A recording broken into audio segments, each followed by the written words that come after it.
Greetings viewers, if you click the video link, you're here to listen to me talk about the Sig MPX, so let's jump right into it. What is this thing? Well, it is a pistol caliber carbine offered by Sig Sauer. We all know that Sig is quite proud of their stuff. It's usually pretty pricey.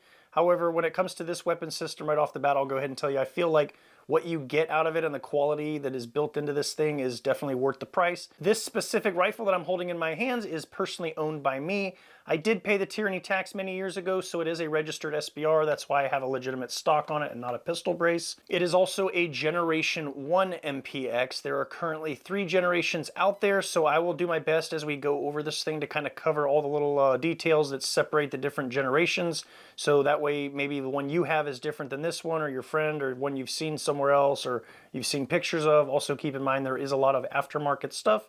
I do have some aftermarket things on this weapon as well, which I will go over and point out to you. So what we're going to do is we're going to do a tip to tail here review of all the different features that may be included in this weapon. I'll talk about it, give my thoughts and opinions throughout the way, and then we'll take it out to the range and shoot it. So let's go ahead and jump right into it. So we'll start at the muzzle. The muzzle device that I currently have on here actually is a 2-port brake that has a 3-lug adapter with it. The brake is not, I feel, really necessary. This thing isn't exactly hard to tame on recoil. That just came as one of the features with the 3-lug mount. I intend to one day get a suppressor for this thing that utilizes a 3-lug mount, so I wanted to have that available because sometimes it can be hit or miss on inventory online. Regardless of its generation 1 to 3, this thing comes stock with an A2 birdcage style, nothing fancy, no frills, flash hider on it. So that's what you're going to see stock when you purchase, again, any one of the generations. If you are interested in replacing it, the thread pitch on this thing is 16/1 left hand. So keep that in mind if you are, again, in the market for something to replace on the end there for whatever your muzzle device needs might be. So this particular model has an 8-inch barrel on it. They do come in different lengths, obviously. You can get them a lot shorter, a lot longer. I feel like the 8-inch barrel is just the right size for what I need it for. The barrels are cold hammer forged, which is very nice, and they are free floated. They are only held in place back here by 2 screws. So we'll go over that when I get to the disassembly video on this. The handguard that is currently on this weapon, this is an aftermarket Midwest Industries M-LOK rail. So the Generation 1, if you happen to see this rail or you hear about Generation 1, comes with this really weird mounting system. This is the original rail. I'm not a fan. You have to screw the rail sections into these little holes here and then attach stuff to that rail. I don't like having that 3-part system going there. I am a fan of M-LOK. I like most of the stuff that Magpul puts out. There are a few things I'm not a fan of, but that's a video for a different day. So again, this is the Generation 1 style. So if you happen to see this handguard on a MPX, that's how you can identify that. The Generation 2 comes with key mod, and the Generation 3 has M-LOK rails on it. Again, this one is made by Midwest Industries. I am a big fan of their products. I have several of their rails on different ARs as well as my SCAR 17.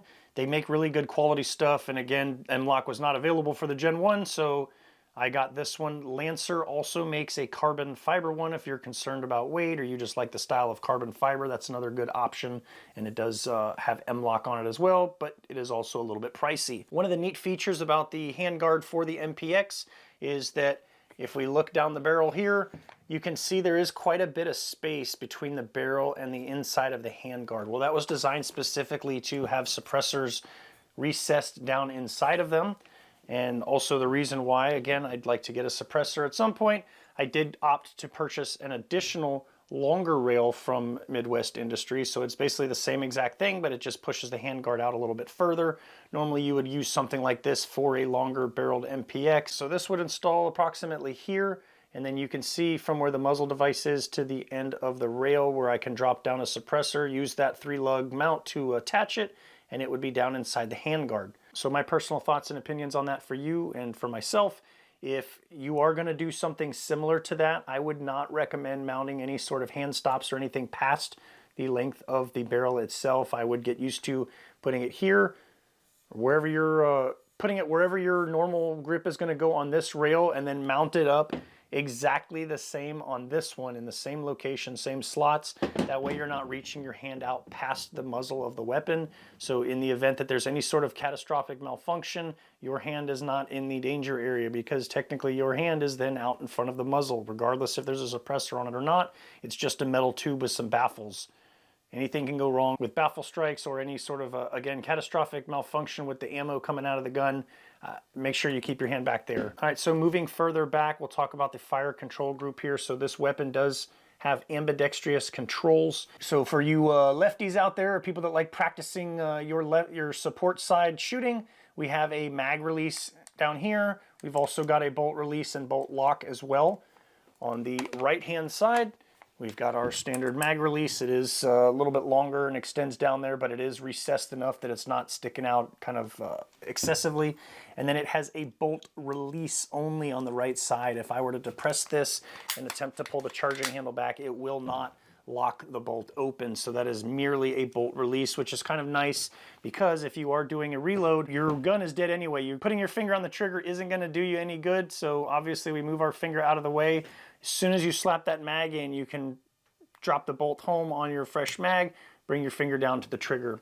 Again, that would take some manual of arms and practice and training on the range to master. So if you're going to stick with this weapon, whether it's for competition, home defense, whatever your use case scenario may be, something to keep in mind that there is a optional difference there in terms of being able to reload. Instead of the standard AR, throw the mag in, slap the bolt release, and then get back to business. So you do have another option there. But again, this does not lock the bolt back. So one of the nice differences with this particular weapon system is that the fire control group utilizes standard AR triggers.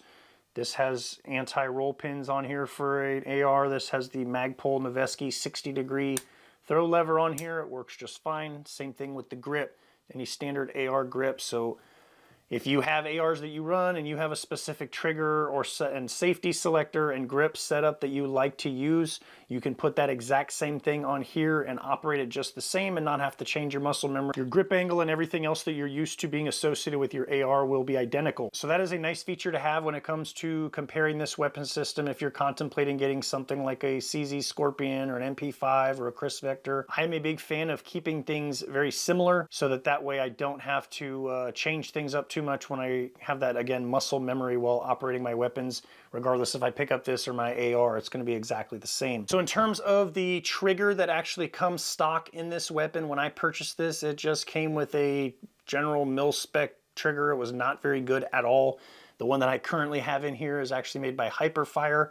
A lot of people use these weapons for competition. That is more of a competition trigger. The newer generation, if you go to purchase this weapon brand new, actually comes with a Timney single stage trigger, which is very nice. Again, I didn't have that option when I bought this, so I did cannibalize one of my other ARs and took that trigger out and replaced it in here, and I've been happy with it. Haven't had any issues whatsoever. So this fire control group operates the closed rotating bolt that is contained in this PCC, which again is different for this weapon system than most roller delayed or blowback operating systems. And it is completely purpose built around the 9mm. This is not like going and buying a conversion kit or some other weapon system from a company that basically converts an AR into a pistol caliber platform and you have kind of compromises. This is purpose built specifically around that round. You're not really compromising or taking any shortcuts there in terms of making things work.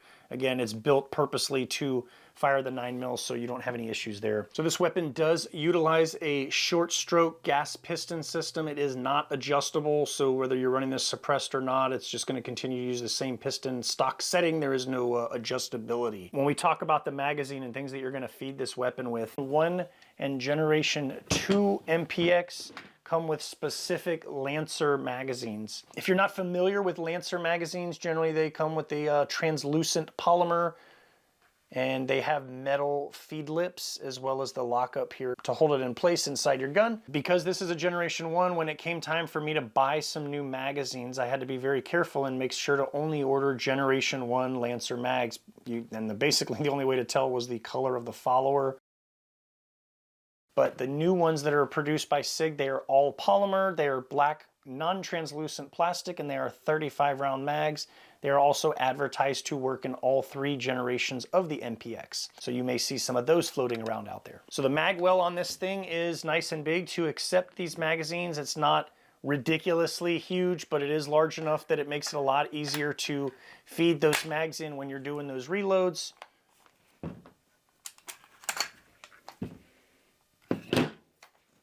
You can see again, it's nice and wide and flared a little bit on the bottom. Definitely helpful for these skinny mags trying to throw those in there. You may notice on the body here, we have these little grooves. So those, if you were not familiar with those are designed so you can utilize a retractable stock. The one that kind of looks like this, that MP5 style, where those rails run along the side of the weapon. And you've got this stock, so I have run both of these on here. The one that I currently have installed is a folding stock. Again, this one is they're both made by Sig. So in order to operate this one, you have to pull up and fold it off to the side. Now the difference between these two, you can see right here along the butt of the weapon, this is where it attaches. And when this folds over, it doesn't really protrude much past the rear of the weapon. So this is nice if you're planning on carrying it in some sort of a backpack or bag and you want that nice shorter profile. The issue comparing that style stock to this one's a lot cooler, seems a lot more compact, but when it's mounted, it's actually sticking out from here, and you can see that's where it mounts up, and you're gonna get a couple extra inches sticking off the back because it has to make room for the mount portion here as well as the stock itself, since it doesn't fold to the side. So again, if that's something you're concerned about, again, you want to carry this in a backpack or some sort of smaller case and you want it the smallest form factor possible, I would definitely recommend going with some sort of side folding stock. This specific stock is a little bit of a pain in order to fold and unfold. Once you get used to it, it's a little bit, it becomes easier though. You have to, again, pull up and then swivel down, and then once it gets all the way around, it will lock back into place. The charging handle that comes on this thing, when I originally purchased it, again, as a Gen 1, it came with a non-ambidextrous charging handle. It has a very short lever attached to it. I believe the ones now for Generation 2, Gen 3 come with a ambidextrous one that is similar to that do have the smaller handle on it. My personal recommendation, what I use, is the Radian Raptor version for it that's ambidextrous. It sticks out a little bit farther.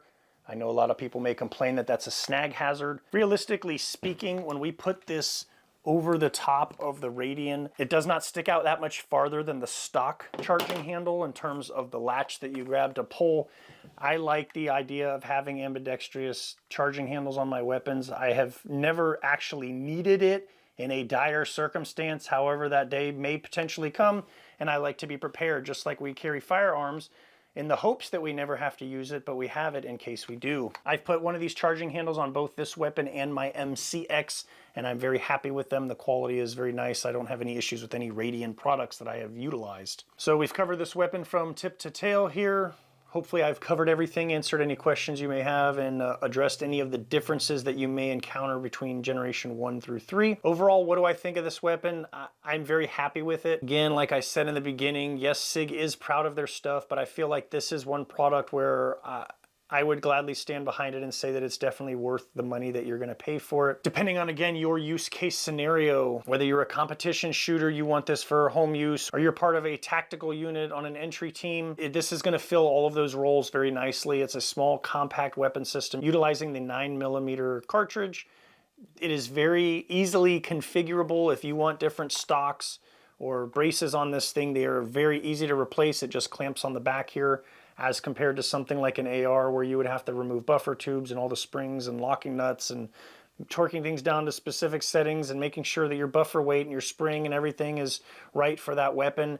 You just clamp this thing on and go. On the other end, in terms of the barrel itself, whether you want a longer barrel or they actually one day come out with the alleged caliber conversion kits that were originally talked about back in 2013 through 2015 before this thing came out. They talked about 40 cal and 357 Sig. That's yet to be seen, so I would imagine that's not ever going to come down the pipe, but maybe one day. Anyway, if you want to swap out the barrel, it's extremely easy, and I'll cover that process when I get to that in the disassembly video. However, I can tell you right now, it just takes 2 screws and the barrel comes out and you can replace it. So again, if you are getting this thing for competition, or let's say you purchased it as a 16-inch rifle and you did your tyranny tax and now you got the option to put a shorter barrel on it, you can pop it off and put the shorter barrel on yourself. You do not need a gunsmith for that. As long as you are competent with some Allen wrenches or some Torx head screwdrivers, you can do it all yourself. And I really think that that's a very nice feature to have in this little weapon system here. Again, one of the cons that may come here would just be the magazine. It is a proprietary magazine system. So it's not like if you already have Sig pistols, you can't just go grab a specific Sig mag and start throwing it in this thing if you already have a stockpile of them. So you are going to have to stock up on those. And again, they can be a little bit pricey. So my recommendations in terms of use case for this thing, again, whether it is home defense or part of a tactical unit, obviously a red dot optic and a flashlight. I wouldn't really probably throw too much more on here. You don't have the real estate here to put too much anyway. This is a nice light weapon, so the more crap you add on here, it's going to be heavier and bulkier and less easy to swing around and operate, especially in a confined space. And when you're operating out of vehicles or inside of a building, you want less things on here to slow you down and to potentially snag on stuff. So hopefully I answered any questions you may have. Weapon system in terms of the features and functions you're going to find on it. The only thing left to do now is to take it outside and shoot it. All right, so one of the biggest benefits to this weapon system with the short stroke gas piston system, the weight of the weapon itself, the recoil management on the proprietary Sig bolt, whatever flavor muzzle device you choose to put on yours if you go away from the stock one, a lot of that helps to tame the recoil of the 9mm. Again, the 9mm is not exactly a 50 AE or 500 Magnum, but it still has recoil. It's not zero. This weapon helps to mitigate a lot of that, so you are able to get follow-up shots off quite quickly, which again in the competition arena can be vital if you're trying to shave off hundreds of a second to beat your opponent, or again in a combat scenario you want to get as many rounds off quicker than the other guy so that you can come out victorious. So the idea behind that obviously again is to put as many rounds down range as quickly as possible and also as accurately. Now the one drawback to this system, and I made mention of it in my PCC and subgun video, is that it is also very light for what it is.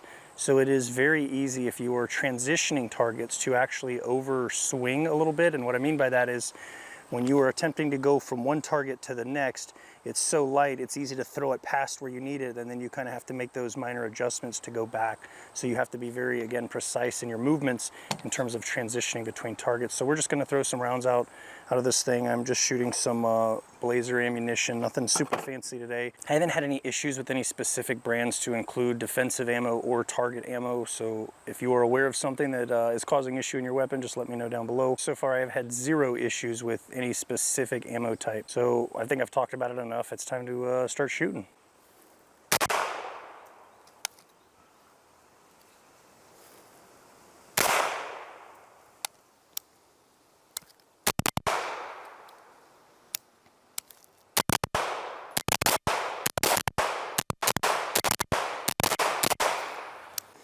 Just set it up a little bit different. I'm going to do a 5-round string just so you can see how little the gun actually moves under rapid fire circumstances. Pretty much not at all, and you're able to keep those rounds pretty well contained within a human-sized target.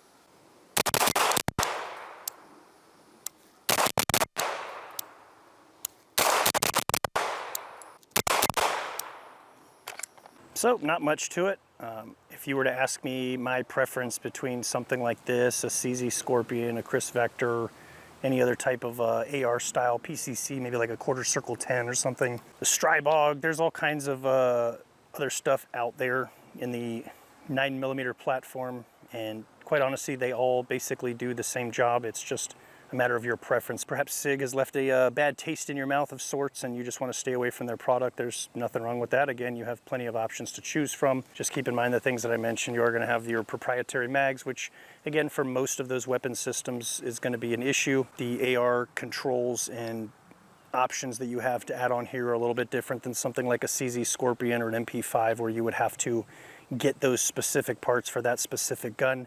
These are going to be a little bit more easy to acquire, and also if you are already an AR shooter, it's the same manual of arms. Everything is basically exactly the same. You can, again, transfer over any of your stuff that you like on your other guns, use it on here and it'll be exactly the same. So hopefully I answered any questions that you may have had about this weapon system, any of its configurations or parts. In the next video I'm going to do is going to be me disassembling this thing fully, so you'll get to see how all the stuff comes apart, and we can get into it and clean it out real nice. If you have any questions or you think that I missed something, please leave me a comment down below. I do my best to get back to all the comments that I can within a timely manner, so I can answer your questions, provide any information.